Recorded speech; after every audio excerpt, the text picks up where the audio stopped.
एक बार हजरत ख्वाजा मोइनुद्दीन चिश्ती रहमतुल्लाह अलैहि इस्लाम का पैगाम फैलाने की नीयत से अपने कुछ मुरीदों के साथ अजमेर शरीफ के एक स्थान पर तशरीफ लाए। जिस मुकाम पर हजरत ख्वाजा मोइनुद्दीन चिश्ती रहमतुल्लाह अलैहि ने क़याम किया, वहां के करीब ही एक बड़ा तालाब था जिसे स्थानीय हिंदू लोग अनासागर कहते थे। उस दौर में इस तालाब की वुसात और पवित्रता के कारण हिंदू समाज में इसका बहुत एहतराम किया जाता था। उनका यह अकीदा था कि जो शख्स दिन भर गुनाह करने के बाद इस तालाब में गौस्ल करता है, उसके तमाम गुनाह धुल जाते हैं। इसी वजह से वे इस तालाब को हमेशा दियों से सजाए रखते थे। कहा जाता है कि इस तालाब में हर रात दिए जलाने के लिए तकरीबन 3 मन तेल की जरूरत होती थी। तालाब की पवित्रता के कारण वहां सभी हिंदुओं को दाखिल होने की इजाजत नहीं थी। सिर्फ आला तबके के ब्राह्मण ही वहां गौस्ल कर सकते थे और तालाब के पानी को छू सकते थे। उनका यह मानना था कि अगर ब्राह्मणों के अलावा कोई और तालाब के पानी को छू ले तो पानी नापाक हो जाएगा। हजरत ख्वाजा मोइनुद्दीन चिश्ती रहमतुल्लाह अलैहि और उनके मुरीद लंबे सफर से थके हुए थे। कुछ देर आराम फरमाने के बाद जब नमाज का वक्त हुआ तो ख्वाजा मोइनुद्दीन चिश्ती रहमतुल्लाह अलैहि ने हजरत बख्तियार काकी रहमतुल्लाह अलैहि को अजान देने का हुक्म दिया। हुक्म पाकर हजरत बख्तियार काकी रहमतुल्लाह अलैहि ने अजान देना शुरू किया। उस वक्त हिंदुस्तान में तौहीद का पैगाम और अजान के अल्फाज किसी ने नहीं सुने थे। जब लोगों ने पहली बार अजान के अल्फाज सुने तो उनके दरमियान हलचल मच गई। लोग अपने घरों से बाहर आकर एक दूसरे से कहने लगे, ये फकीर लोग कहां से आ गए और ये क्या पढ़ रहे हैं। अजान खत्म होने के बाद हजरत ख्वाजा मोइनुद्दीन चिश्ती रहमतुल्लाह अलैहि और उनके साथियों ने अनासागर तालाब पर जाकर वुजू करना शुरू किया। जब हिंदू पुजारियों ने देखा कि एक अजनबी दरवेश उनके मखसूस तालाब का इस्तेमाल कर रहा है तो उनके दिल में गुस्से की आग भड़क उठी। एक पुजारी बोला, यह दरवेश कहां से आ गया? बिना हमारी इजाजत के इसने हमारे पाक तालाब को हाथ लगा दिया। हम इस तालाब को कितना मुकद्दस मानते हैं और इन मुसाफिरों ने इसे नापाक कर दिया है। इसका कोई हल निकालना ही होगा। इसके बाद हजरत ख्वाजा मोइनुद्दीन चिश्ती रहमतुल्लाह अलैहि ने तमाम साथियों के साथ मिलकर जमात के साथ नमाज अदा की। लोग ये मंजर देखने लगे और कहने लगे, ये तो कोई अजीब फकीर है। हमारे मंदिरों में सब देवी देवता मौजूद हैं और ये उनकी इबादत न करके किसी नए खुदा की इबादत कर रहा है। अगर मंदिर के बाहर भी कोई खुदा है तो उसे भी मंदिर में रखा जाना चाहिए ताकि लोग उसकी भी पूजा कर सकें। शाम ढलने लगी। शाम होते ही राजा पृथ्वीराज के ऊंटों के चरवाहे अपने ऊंट लेकर उस जगह पहुंचे। इत्तेफाक से हजरत ख्वाजा मोइनुद्दीन चिश्ती रहमतुल्लाह अलैहि उसी जगह पर तशरीफ फरमा थे जहां आमतौर पर राजा के ऊंट आराम किया करते थे। चरवाहों ने देखा कि एक दरवेश का काफिला उनके मुकाम पर आकर बैठा है। उन्होंने हजरत ख्वाजा मोइनुद्दीन चिश्ती रहमतुल्लाह अलैहि और उनके साथियों से कहा, अरे फकीर बाबा, आप कहां से तशरीफ लाए हैं और यहां आकर बैठ गए? क्या आपको मालूम नहीं कि यहां रोजाना राजा पृथ्वीराज के ऊंट आराम फरमाते हैं? राजा के ऊंट यहां आराम करते हैं। ये जानते हुए भी आपने यहां बैठने की जुर्रत कैसे की? हजरत ख्वाजा मोइनुद्दीन चिश्ती रहमतुल्लाह अलैहि ने उन चरवाहों को नरमी से जवाब दिया, बाबा, हम मुसाफिर हैं और अनजान हैं। हमें मालूम नहीं था कि इस मुकाम पर राजा के ऊंट आराम करते हैं। चूंकि हम पहले ही यहां रात गुजारने का इरादा कर चुके हैं, तुम अपने ऊंटों को आज किसी और जगह आराम देने ले जाओ। आसपास बहुत सी जगहें हैं। हजरत ख्वाजा मोइनुद्दीन चिश्ती रहमतुल्लाह अलैहि का जवाब सुनकर पृथ्वीराज के चरवाहे बोले, फकीर की हिम्मत तो देखो, कहता है कि राजा के ऊंटों को कहीं और ले जाएं और खुद यहां बैठे रहेंगे। फकीर बाबा, यह तो हरगिज मुमकिन नहीं है। राजा के ऊंट अपने ही मुकाम पर बैठेंगे। यह कहकर चरवाहों ने हजरत ख्वाजा मोइनुद्दीन चिश्ती रहमतुल्लाह अलैहि और उनके साथियों को वहां से उठाने के लिए दुर्व्यवहार करना शुरू कर दिया। हजरत ख्वाजा मोइनुद्दीन चिश्ती रहमतुल्लाह अलैहि बहुत ही सरल स्वभाव के थे। जब उन्होंने देखा कि चरवाहे दुर्व्यवहार कर रहे हैं तो उन्होंने बख्तियार काकी रहमतुल्लाह अलैहि से कहा, बख्तियार, हम यहां बैठकर क्या करेंगे? जब राजा के ऊंटों को यहीं बैठाना है तो रहने दो, ऊंट यहीं बैठे, हम यहां से जा रहे हैं। यह कहकर हजरत ख्वाजा मोइनुद्दीन चिश्ती रहमतुल्लाह अलैहि अपने साथियों के साथ वहां से चले गए। अगली सुबह जब ऊंटों को फिर से चरागाह में ले जाने का समय आया तो चरवाहे ऊंटों को उठाने की कोशिश करने लगे, लेकिन बार बार कोशिश के बावजूद वे ऊंटों को उठा नहीं सके, क्योंकि अल्लाह के वली हजरत ख्वाजा मोइनुद्दीन चिश्ती रहमतुल्लाह अलैहि ने कहा था कि ऊंट यहीं बैठेंगे। अल्लाह रब्बुल आलमीन ने उनकी यह दुआ कबूल कर ली थी और ऊंटों को आदेश दिया था कि जब तक मोइनुद्दीन चिश्ती खुद नहीं कहेंगे तब तक वे यहीं बैठे रहेंगे। इसके बाद चरवाहे ऊंटों के न उठने का कारण जानने लगे। उनमें से एक नेक चरवाहा था जिसने कहा, क्या तुम्हें याद है कि हमने कल यहां से एक दरवेश को उठाया था? जाते जाते उन्होंने कहा था कि हम जा रहे हैं, राजा के ऊंट यहीं बैठेंगे। मुझे लगता है कि उनके कहे शब्दों के कारण ही राजा के ऊंट उठ नहीं पा रहे हैं। शायद वह कोई बड़े वली हैं या अल्लाह का कोई अवतार है। इस बात को महामहिम राजा के समक्ष रखते हैं। इसके बाद चरवाहे पृथ्वीराज के पास पहुंचे और हाथ जोड़कर निवेदन किया, महाराज, हमने बहुत कोशिश की लेकिन आपके ऊंटों को उनके स्थान से नहीं उठा सके और उन्हें चरागाह में घास चराने नहीं ले जा पा रहे हैं। राजा पृथ्वीराज ने आश्चर्य से पूछा, क्या ऊंटों को कोई बीमारी है जिस कारण वे उठ नहीं पा रहे? चरवाहों ने कहा, महाराज, ऊंट पूरी तरह स्वस्थ हैं, उन्हें कोई बीमारी नहीं है। पृथ्वीराज ने कहा, तो फिर वे अपनी जगह से क्यों नहीं उठ रहे? चरवाहों ने कहा, महाराज, कल उस स्थान पर एक दरवेश बैठे थे। हमने उनके और उनके साथियों के साथ काफी दुर्व्यवहार किया और उन्हें वहां से उठा दिया था। जाते जाते उन्होंने कहा था, राजा के ऊंट यहां बैठेंगे और उठेंगे नहीं। हमें लगता है कि दरवेश की बद्दुआ के कारण ही ऊंट अपनी जगह से नहीं उठ पा रहे हैं। तब पृथ्वीराज ने हुक्म दिया, अच्छा, जाओ और उस दरवेश को मेरे पास ले आओ। जब हजरत ख्वाजा मोइनुद्दीन चिश्ती रहमतुल्लाह अलैहि पृथ्वीराज के दरबार में पहुंचे तो पृथ्वीराज ने उनसे पूछा, ए दरवेश, आपने मेरे ऊंटों को क्यों पंगु बना दिया है? मेरे ऊंट भूखे मर रहे हैं, कृपया अपना जादू उनसे हटा लें। अगर जादू नहीं हटाया तो मेरे ऊंट भूखे मर जाएंगे। पृथ्वीराज की बात सुनकर हजरत ख्वाजा मोइनुद्दीन चिश्ती रहमतुल्लाह अलैहि मुस्कुराते हुए बोले, हे अल्लाह के बंदे, हम मुसलमान हैं और मुसलमान कभी जादू नहीं करते। तुम्हारे ऊंटों को मैंने नहीं बल्कि इस संसार के पालनहार महान अल्लाह रब्बुल आलमीन ने बैठाया है। उनकी आज्ञा से ऊंट बैठे हैं और उनकी आज्ञा से ही उठेंगे। लेकिन मैं उस सर्वशक्तिमान से प्रार्थना कर सकता हूं कि वह तुम्हारे ऊंटों को उठने की अनुमति दे। इसके बाद हजरत ख्वाजा मोइनुद्दीन चिश्ती रहमतुल्लाह अलैहि ने अल्लाह से दुआ की, हे अल्लाह, इन ऊंटों को उनकी जगह से उठने की तौफीक दें।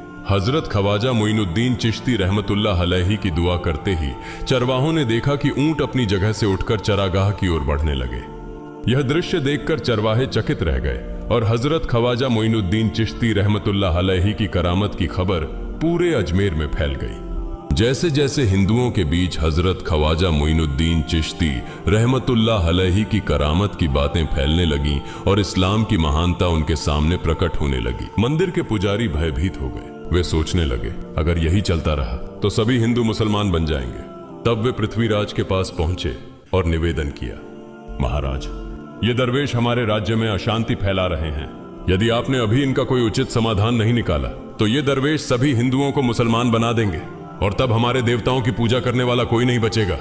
आप इन्हें यहां से भगा दें, नहीं तो ये हमें यहां से बाहर निकाल देंगे। महाराज, हम आपको एक और भयावह बात बताना चाहते हैं। ये दरवेश कहते हैं कि जिन मूर्तियों की हम पूजा करते हैं वे पूजनीय नहीं है। उनका कहना है कि ये केवल निर्जीव पत्थर है जिनमें कोई शक्ति नहीं है। ये साधारण लोगों को इस तरह की बातें बताकर भ्रमित करना चाहते हैं। सबसे आपत्तिजनक बात यह है कि ये दरवेश हर दिन 5 बार हमारे पवित्र तालाब में हाथ लगाकर उसे अपवित्र कर रहे हैं। पुरोहितों की बात सुनकर पृथ्वीराज ने हजरत ख्वाजा मोइनुद्दीन चिश्ती रहमतुल्लाह अलैहि को बुलाया। जब हजरत ख्वाजा मोइनुद्दीन चिश्ती रहमतुल्लाह अलैहि उनके दरबार में पहुंचे तो पृथ्वीराज ने कहा, ए दरवेश, हम देख रहे हैं कि आप गोमाता का मांस खाते हैं और हमारे देवताओं का अपमान करते हैं। हमारे धर्म के बारे में तरह तरह की उल्टी सीधी बातें कर रहे हैं। हम यह सहन नहीं कर सकते। हम यह भी देख रहे हैं कि आप हमारे पवित्र तालाब को अपने अपवित्र हाथों से खराब कर रहे हैं। आप तुरंत हमारे देश से चले जाएं।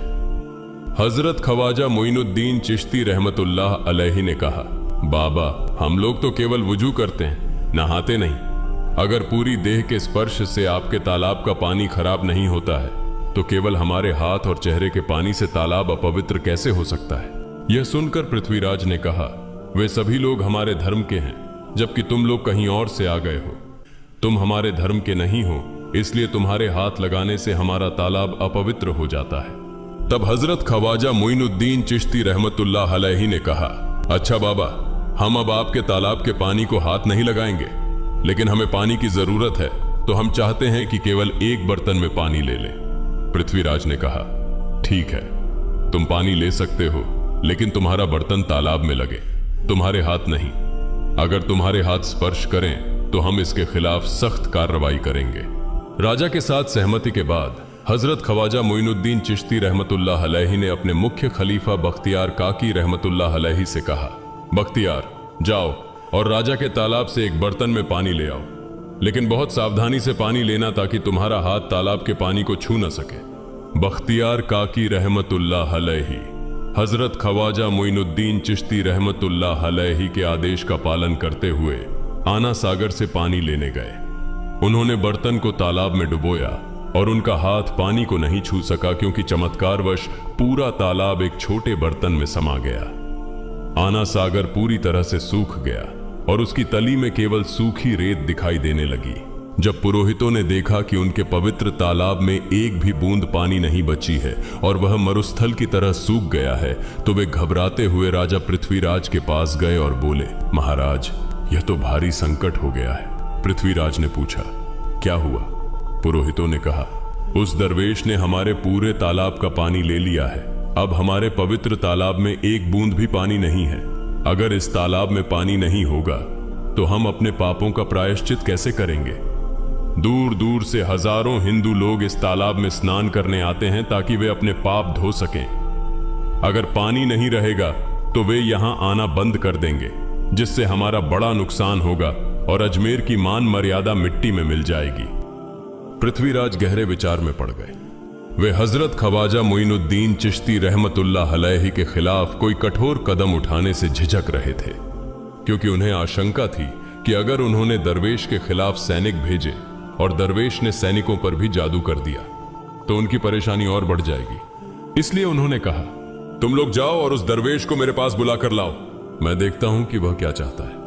अगर उसकी मांग उचित होगी तो हम उसे मान लेंगे, और यदि उचित नहीं हुई तो हम माफी मांगकर अपना तालाब का पानी वापस ले लेंगे।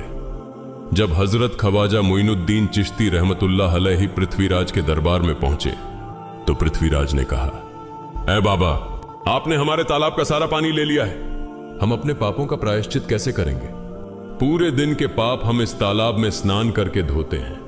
अगर तालाब में पानी नहीं होगा तो हम अपने पाप कैसे धोएंगे? हजरत ख्वाजा मोइनुद्दीन चिश्ती रहमतुल्लाह अलैहि ने उत्तर दिया, देखो बाबा, तुम्हारे पास आना सागर है, पर दुनिया के हर कोने में ऐसा तालाब नहीं है, तो क्या वे लोग अपने पाप कैसे धोएंगे? पापों को धोने की ताकत इस तालाब के पानी में नहीं है। पापों को माफ करने वाला केवल अल्लाह है, जिसने आकाश, धरती और पूरी सृष्टि बनाई है। उसकी इजाजत के बिना एक पत्ता भी नहीं हिलता। इसलिए मैं तुम्हें इस भ्रम को छोड़कर सही राह पर आने की दावत देता हूं। वहां मौजूद हजारों हिंदू हजरत ख्वाजा मोइनुद्दीन चिश्ती रहमतुल्लाह अलैहि की बातें मंत्रमुग्ध होकर सुन रहे थे। इसके बाद उन्होंने कहा, जाओ बख्तियार, जिस बर्तन में तुमने तालाब का पानी लिया था उसे वापस तालाब में डालाओ। बख्तियार काकी रहमतुल्लाह अलैहि हजरत ख्वाजा मोइनुद्दीन चिश्ती रहमतुल्लाह अलैहि के हुक्म से आना सागर में बर्तन का पानी डालने गए। जैसे ही बर्तन का पानी तालाब में डाला, आना सागर फिर से पानी से लबालब भर गया। इस चमत्कार को देखकर वहां मौजूद कई हिंदुओं ने कलमा पढ़कर इस्लाम कबूल कर लिया। यह देखकर हिंदू पुरोहितों और पंडितों की चिंता बढ़ गई। वे पृथ्वीराज के पास गए और बोले, महाराज, यदि अब कोई उपाय नहीं किया गया तो सारे हिंदू मुसलमान हो जाएंगे। पृथ्वीराज ने कहा, मुझे सलाह दो, इस दरवेश का मुकाबला कैसे किया जा सकता है? पुरोहितों ने कहा, यह दरवेश एक बड़ा जादूगर है, इसलिए इसका मुकाबला भी जादू से करना होगा। हमारे बीच एक बड़े पुरोहित और जादूगर रामदेव हैं, उन्हें इसके मुकाबले में भेजें। अगर वह जादू से इसे हरा सके तो हम अपने हिंदू धर्म का गौरव फिर से प्राप्त कर सकेंगे। पृथ्वीराज ने रामदेव को बुलाकर कहा, रामदेव, मैं तुम्हें इस दरवेश को जादू से हराने की जिम्मेदारी दे रहा हूं। अगर तुम उसे हरा सके तो हम अपने धर्म का गौरव फिर से पा सकेंगे। रामदेव ने पृथ्वीराज को आश्वस्त करते हुए कहा, महाराज, आप चिंता न करें, इस दरवेश को हराना मेरे लिए बहुत आसान है। मैं आपके समक्ष हमारे धर्म का गौरव वापस लाकर रहूंगा। इसके बाद रामदेव अपने साथियों के साथ हजरत ख्वाजा मोइनुद्दीन चिश्ती रहमतुल्लाह अलैहि के सामने मुकाबले के लिए पहुंचा। उसने कहा, मोइनुद्दीन, अगर तुम में ताकत है तो मुझसे जादू का मुकाबला करो। मैंने तुम जैसे बहुत से जादूगरों को हराया है। तुम्हें हराना तो मेरे लिए साधारण बात है। हजरत ख्वाजा मोइनुद्दीन चिश्ती रहमतुल्लाह अलैहि ने उसकी बातों का कोई जवाब नहीं दिया। रामदेव ने देखा कि हजरत ख्वाजा मोइनुद्दीन चुप हैं, तो उसने गाली गलौज करना शुरू कर दिया। जब रामदेव अपनी हदें पार कर गया तो हजरत ख्वाजा मोइनुद्दीन ने उसकी आंखों में देखते हुए कहा, रामदेव, तू चिल्ला रहा है, लेकिन मैं तेरे माथे पर ईमान की रोशनी देख रहा हूं। हजरत ख्वाजा मोइनुद्दीन चिश्ती रहमतुल्लाह अलैहि की यह बात सुनते ही रामदेव कांपने लगा और उसी क्षण अल्लाह रब्बुल आलमीन ने उसके दिल में ईमान की रोशनी डाल दी। रामदेव हजरत ख्वाजा मोइनुद्दीन चिश्ती के चरणों में गिर पड़ा और बोला, हे अल्लाह के वली, मैंने आपके साथ बहुत बेअदबी की है, मुझे माफ करें और मुझे कलमा पढ़ाकर इस्लाम की राह दिखाएं। हजरत ख्वाजा मोइनुद्दीन चिश्ती रहमतुल्लाह अलैहि ने रामदेव को कलमा पढ़ाया और उनका नाम रखा मोहम्मद सादिक। इतिहास बताता है कि बाद में रामदेव मोहम्मद सादिक के रूप में एक बड़े अल्लाह के वली बन गए।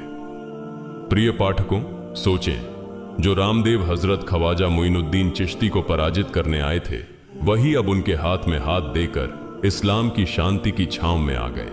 यह अल्लाह रब्बुल आलमीन का चमत्कार और शक्ति है, जो जिसे चाहे हिदायत दे सकता है। आमीन।